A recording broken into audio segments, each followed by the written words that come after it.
सुप्रभात सज्जन श्रोते हो. निशिदिनी निरूपण क्रमांक 24 ईशावास्य उपनिषद क्रमांक 9चा मंत्र. अंधम तमः प्रविशन्ति ये विद्यामुपासते ततो भूय इव ते तमो यौ विद्यायां रताः. अंधम तमः प्रविशन्ति ये अविद्या उपासते ततो भूय इव ते तमो यौ विद्यायां रताः. याचं पहिलं मराठी रूपांतर ऐकू. सुखासीन लंपट भोगी उपासक अविद्येचे वेदविद्या शास्त्र तंत्र मंत्र निपुण उपासक अपरेचे अखंड पूर्ण द्वैती केवळ उपासक परेचे परा सोडिता अविद्या परा स्थान भीषण अंधाराचे घन तिमिर वाटे जाती उपासक अविद्येचे त्याहूनही अति बिकट तमी प्रवेशती साधक अपराविद्याचे. सुखासी लंपट भोगी असतात ते अविद्येचे उपासक असतात आणि वेदशास्त्र तंत्रमंत्र निपुण उपासक असतात ते अपरेचे असतात. मात्र अखंड पूर्ण अद्वैती असे जे उपासक असतात तेच परा म्हणजे ब्रह्मविद्येचे उपासक असतात. म्हणून ही असो अविद्या असो किंवा अपरा असो या दोन्ही विद्या म्हणजे अविद्येच्या मार्गाने जाणारे लोक जर अंधाराला प्राप्त होत असतील तर अपराविद्येचे लोक जे आहेत ते त्याहूनही घनदाट अंधाराला प्राप्त होतात. मात्र अखंड पूर्ण अद्वैती असे जे परेचे उपासक असतात तेच मात्र खऱ्या खुऱ्या अर्थाने परमेश्वर प्राप्ती करतात. म्हणून सुखासीन लंपट भोगी उपासक अविद्येचे वेदविद्या शास्त्र तंत्र मंत्र निपुण उपासक अपरेचे अखंड पूर्ण द्वैती केवळ उपासक परेचे परासोडिता अविद्या परा स्थान भीषण अंधाराचे घन तिमिर वाटे जाती उपासक अविद्येचे त्याहूनही अति बिकट तमी प्रवेशती साधक अपराविद्येचे. समजून घ्या. अविद्या म्हणजे परमेश्वराचे विस्मरण दृश्य जग व शरीर आणि त्याचे उपभोग यांना सर्वस्व मानून जीवन जगणे अशा अविद्येच्या नादी लागलेल्यांच्या वाट्याला काळोख येणारे उघडत आहे. मात्र विद्येच्या उपासकांना घन तिमिर वाट्यास येतो हे कसे काय हे नीट समजून घ्या. येथे अपरा व परा अशा दोन विद्या लक्षात घ्याव्या लागतात. अपरा विद्या म्हणजे वेद षडांगे उपनिषदे इतिहास पुराणे आयुर्वेद ज्योतिष वास्तुशास्त्र तर्कशास्त्र नीतिशास्त्र व्युत्पत्तीशास्त्र आदी अनेक विद्या व कला. अपराविद्येने माणसाला प्रचंड अहंकार होण्याची शक्यता असते. त्यामुळे या प्रकारच्या विद्याही किंवा अशा विद्यांमुळेही सर्वनाश तीव्रतम अंधारी गती याची प्राप्ती होते. म्हणून परमेश्वराचे विस्मरण झालेले जे लोक असतात ते अविद्येच्या नादी लागून अंधारात प्रवेश करतात. परंतु या ज्या अपराविद्यावर सांगितलेल्या आहेत वेद षडांगे उपनिषदे इतिहास पुराणे आयुर्वेद ज्योतिष वास्तुशास्त्र तर्कशास्त्र नीतिशास्त्र व्युत्पत्तीशास्त्र आदी अनेक विद्या व कला या ज्या आहेत त्याच्या नादी लागलेले लोक ही अविद्येच्या नादी लागलेल्या लोकांना जी गती प्राप्त होते अंधाराची त्याहूनही अति भीषण अंधाराला प्राप्त होतात. सांगायचा मुद्दा एवढाच आहे की उपनिषद ही काही अविद्येत मोडत नाहीत. कारण उपनिषदांना वेदांचं शिरस म्हणजे वेदांचं शीर्ष म्हणतात. उपनिषदामध्ये स्पष्टपणे आत्मविद्यात सांगितलेली आहे. जशी हा जो 9वा मंत्र आहे तो ईशावास्य उपनिषदातलाच आहे आणि यातील जो पहिला मंत्र आहे तोही ईशावास्य उपनिषदातलाच आहे.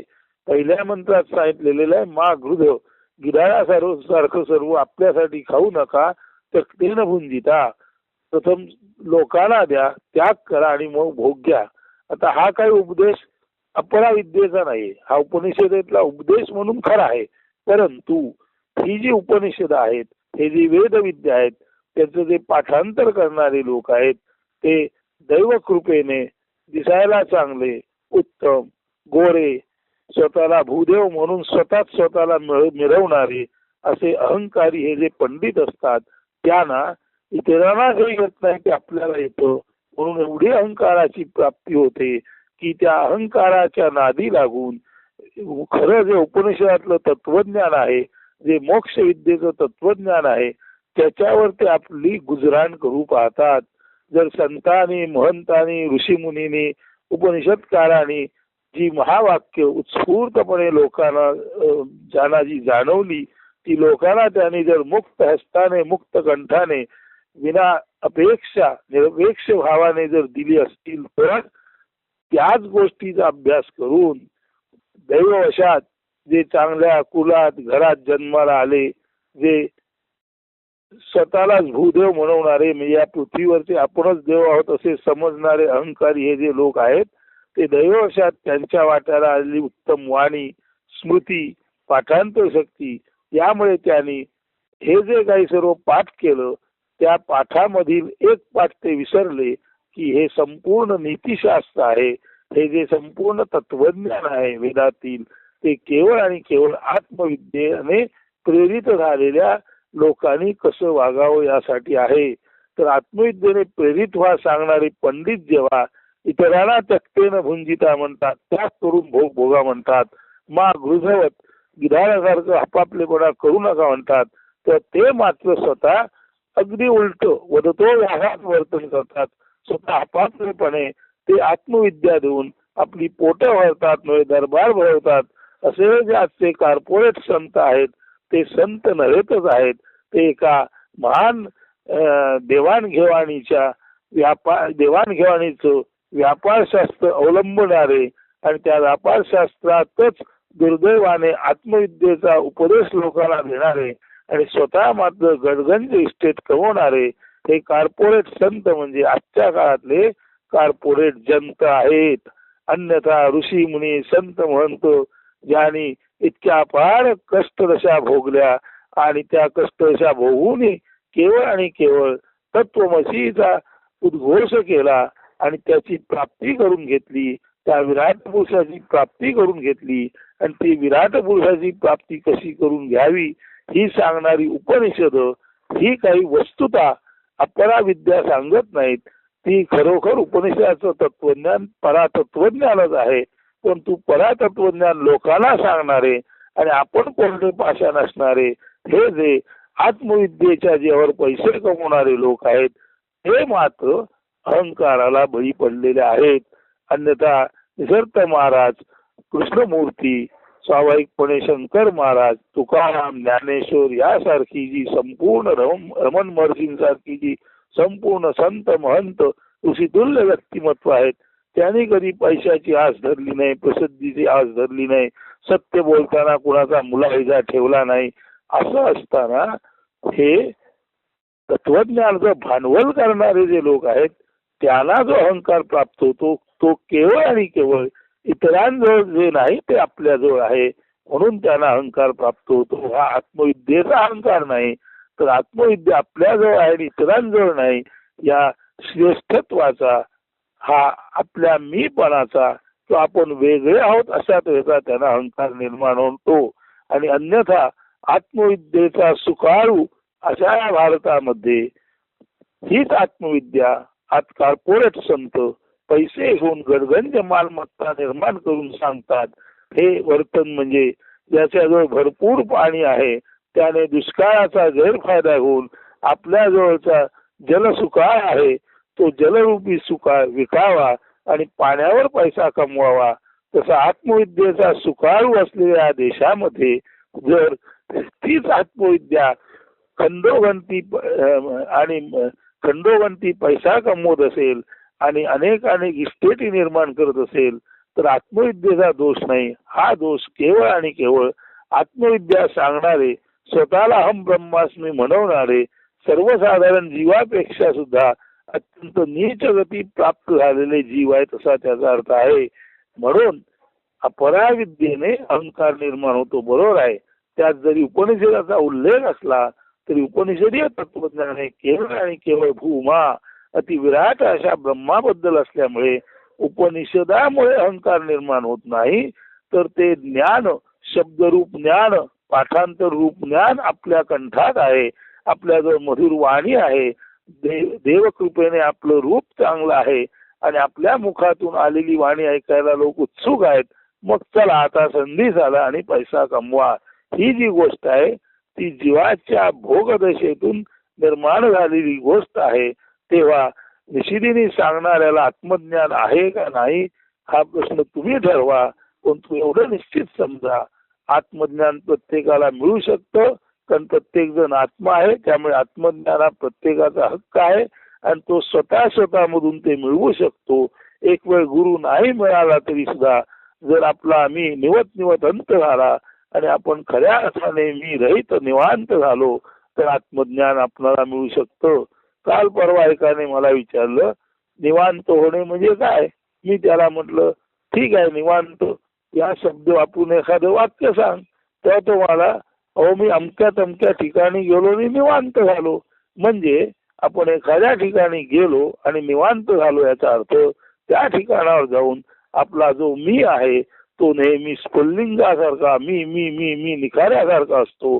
एखाद्या ठिकाणी जाऊन आपला मी आपण विसरलो तर अहंकार रूपी निखाऱ्याचा मीचा कोळसा झाला आणि मी रूपी निखाऱ्याचा कोळसा झाला की जी जाणीव होते ती निवांतता. म्हणून त्याला म्हटलं निवांत शब्दाचा अर्थ सरळ आहे. जेव्हा तू म्हणतोस मी स्वरूपानंदांच्या समाधीशी गेलो आणि निवांत झालो तर स्वरूपानंद अहंकार रहित असून केवळ आणि केवळ विश्वरूप आहेत. त्याच पद्धतीने तुझा अहंकार गेला आणि मागच्या जागी तू विश्वरूप झालास. जेव्हा तू स्वतःच विश्व बनलास तेव्हा तुझ्यात पुढे मागे कमी जास्त वर खाली भेदाभेद असूच शकत नाही. आणि जेव्हा ही संपूर्ण भेदाभेद जरित मनातील किलमिश रूपी अंधकार रूपी काळोखी छाया जाते तेव्हाच माणूस निवांत होतो आणि त्या क्षणीच मी मेलेला म्हणून आय एम दॅट सोहम याची प्रचिती येते. अशा अर्थाने जे देवाला मानतच नाहीत, परमेश्वराची उपासनाच करत नाहीत किंवा मुळाचा ज्यांना विसर पडला ते अविद्या असलेले लोक अंधकारात जातात. परंतु तथाकथित वेदविद्या आणि गुणशस्त्रार्थ संपन्न माणसं सुद्धा त्यामुळे जो अहंकार निर्माण होतो त्यामुळे एखादा अज्ञानी माणूस अज्ञानी म्हणून अंधारात राहणार हे ठीक आहे. ज्याच्याजवळ विद्या नाही तो विद्या नसल्यामुळे अंधकारात जाणार ठीक आहे. परंतु अन्यथा इतर भौतिक विद्या ज्या शरीर आणि पिंड पोषण याचंच सर्व मार्गदर्शन करतात अशा विद्या म्हणून जे लोक गडगंज संपत्ती कमवतात ते तर विद्या नसलेल्या लोकांपेक्षा म्हणजे अविद्यावान लोकांपेक्षा सुद्धा हे अपराविद्येने भूषित माणसं आहेत. ती अधिक अंधकाराच्या वाटेने जातात आणि केवळ पराविद्या असलेले लोकच खऱ्या अर्थाने परमेश्वर चरणी लीन होतात आणि तत्लीन सोहम चा अनुभव होऊ शकतात. तेच स्वतःच आपल्या जागी विराट पुरुष म्हणून अत्यंत विशाल यो वैभोमा तत्सुखम नाल्पे सुखम असती म्हणजे अति विशाल जे आहे अतिशय आहे त्याच्यातच सुख आहे, अल्पात सुख नाही. असेच लोक खऱ्या अर्थाने ब्रह्मसुखाला प्राप्त होतात. म्हणून स्वामी स्वरूपानंदांच्या वर प्रार्थनेत कडवे 5 मध्ये 2 ओळी आहेत, फार महत्वाच्या ओळी आहेत त्या. ते म्हणतात, नको भोग नको त्याग नको विद्या नको कला अविहित पद्माची अमला भक्ती दे मला. स्वामी काय म्हणतात, मला कुठलाही त्याचा भोग नको. आता जो भोगच घेणार नाही, जो भोगाची साधनच साठवत नाही तो त्याग तरी कसा करणार. म्हणून भोग नको म्हणणारा जो असतो ज्याने भोग नाकारला त्याचा अनायसे त्याग होतो. त्याग करावा लागतो जेव्हा आपल्याजवळ काहीतरी असतं. म्हणून खऱ्या अर्थाने आत्मविद्येचा माणूस निष्कांचन असतो आणि निष्कांचन माणूस असल्यामुळे त्याला त्याच्याजवळ भोग घेण्यासारखे आणि त्याग करण्यासारखे काहीच नसते. आणि त्याला ज्याचा अनायसे भोग मिळतो तो परमेश्वर कृपेचा भोग, तो भोग मात्र त्याला अत्यंत निवांत करतो, परमशांत करतो. अमनी भावात शांत दक्षतेत तो केवळ आपल्या आत्मतत्वाचा सुसंवेद्य शक्तीचा आतल्यात धांडोळा घेतो. असा हा माणूस, असे हे स्वामी स्वरूपानंद म्हणतात, नको भोग नको त्याग. पुढे ते म्हणतात नको विद्या नको कला. आता ते जे विद्या नको म्हणतात ती विद्या म्हणजे वर सांगितलेली अपराविद्या, ज्याने अहंकार निर्माण होतो. आणि कला, वेगवेगळ्या कला आहेत, पण कला या शब्दात कल म्हणजे तुकडा असा अर्थ आहे. आणि तुकड्यात जे मिळतं ते आपल्याला नको. आपणाला तुकडे नसलेलं निष्कल म्हणजे ब्रह्म पाहिजे असा याचा अर्थ आहे. कला म्हणजे तुकड्या तुकड्यात मिळणारी गोष्ट. तर आपणाला हे तुकडे तुकडे नकोत, आपणाला सहज व्हावे, निष्कल ब्रह्माची प्राप्ती होत आहे. असं असताना स्वामी म्हणतात, जर मला निष्कल ब्रह्माची प्राप्ती स्वरूपानंदामध्ये स्वरूपामध्येच मिळत आहे, तर असं असताना ते स्वाभाविक म्हणतात, ज्याला निष्कल अखंड ब्रह्म स्वरूपाची प्राप्त झाली तो स्वाभाविकपणे उत्स्फूर्तपणे बोलतो. खऱ्या अर्थाने वेदातील महावाक्यासारखीच ही वर प्रार्थना आहे आणि त्यातील या दोन ओळी फार महत्वाच्या आहेत. नको भोग नको त्याग नको विद्या नको कला, अवीट पदपद्माची अमला भक्ती रे मला. मी त्यांना त्यांच्या हृदयात परमेश्वर रूपी चरण कमलाची भक्ती अनायसे मिळत आहे आणि ती अनायसे मिळत असल्यामुळे त्या भक्तीला ते अमला भक्ती म्हणतात. म्हणजे परमेश्वर आणि ते विभक्त नाहीत तर ते भक्त आहेत. आणि असं असल्यामुळे ते स्वतःच स्वरूप, ते स्वतःच ब्रह्मरूप असल्यामुळे त्यांचा मी गेलेला आहे. म्हणून हा अमला भक्ती हा शब्द फार महत्वाचा आहे. मी रहित नारायण पाटणकरने, नारायण पाटणकर याचं भान नसताना जेव्हा नारायण पाटणकर देभान होतो, देह मनातीत होतो आणि तेव्हा तिथे तो जिथे एकवटला जातो ते खऱ्या अर्थाने भक्तत्व परमेश्वर स्वरूपता असते. तर स्वामी स्वरूपानंद सतत ध्यान चिंतन मन आणि मननात असताना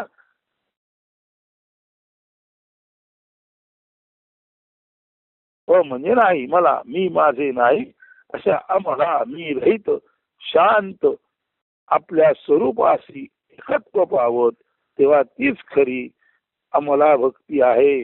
म्हणून आपल्या हृदयातील ईश्वरो सर्वभूतानां हृद्देशे अर्जुन तिष्ठती. असे अर्जुना, सर्व प्राणी मात्रांच्या हृदयात ईश्वर आहे. त्या ईश्वराशी, त्या स्वरूपाशी एकनिष्ठ झालेले स्वरूपानंद म्हणतात.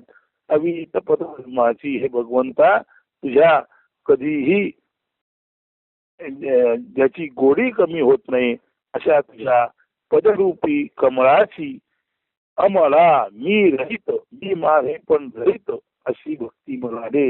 म्हणजे परमेश्वर चरण कमल रूपाशी मी रहित होऊन माझं संपूर्ण अस्तित्व एकत्व पाहू दे असा त्याचा अर्थ आहे.